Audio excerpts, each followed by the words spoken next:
ഉണ്ട്. ഇന്ന് നമ്മൾ ഏത് കടകളിൽ ചെന്നാലും മാലിന്യമില്ലാത്ത ഏതെങ്കിലും വസ്തുക്കൾ നമുക്ക് വാങ്ങിക്കാൻ കഴിയുമോ? വിഷാംശങ്ങളില്ലാത്ത ഏതെങ്കിലും കിട്ടുമോ? കിട്ടത്തില്ല. കാരണം മനുഷ്യൻ അതെല്ലാം കണ്ടുപിടിച്ചു തുടങ്ങി. മനുഷ്യൻ അനേക സൂത്രങ്ങളെ കണ്ടുപിടിച്ചു. അതുകൊണ്ട് തന്നെ മനുഷ്യനിൽ വക്ര സ്വഭാവങ്ങൾ വളർന്നു. അങ്ങനെ മനുഷ്യൻ പാപിയായി തീർന്നു. അതിന്റെ അനന്തരഫലമായി, പാപത്തിന്റെ അനന്തരഫലമായി മനുഷ്യനിൽ സമാധാനം നഷ്ടപ്പെട്ടു.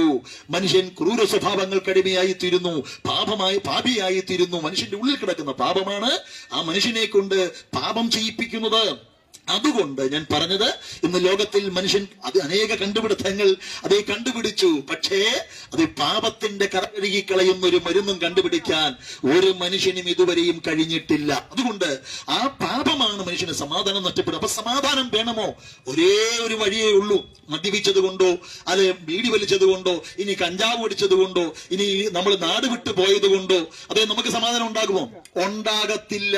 സമാധാനം ഉണ്ടാകണമെങ്കിൽ ദൈവമായിട്ടുള്ള ബന്ധത്തിൽ നഷ്ടപ്പെട്ടു പോയ ബന്ധത്തിലേക്ക് മനുഷ്യൻ മടങ്ങി വരണം.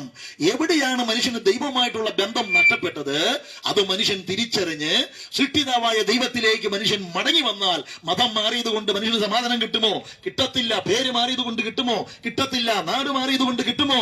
കിട്ടത്തില്ല. അപ്പോൾ മനുഷ്യന് പേര് മാറിയത് കൊണ്ടോ, മതം മാറിയത് കൊണ്ടോ, നാട് മാറിയത് കൊണ്ടോ അല്ല. മനുഷ്യന് സമാധാനം ലഭിക്കണമെങ്കിൽ നഷ്ടപ്പെട്ടു പോയ ദൈവിക ബന്ധത്തിലേക്ക് മനുഷ്യൻ മടങ്ങി വരണം.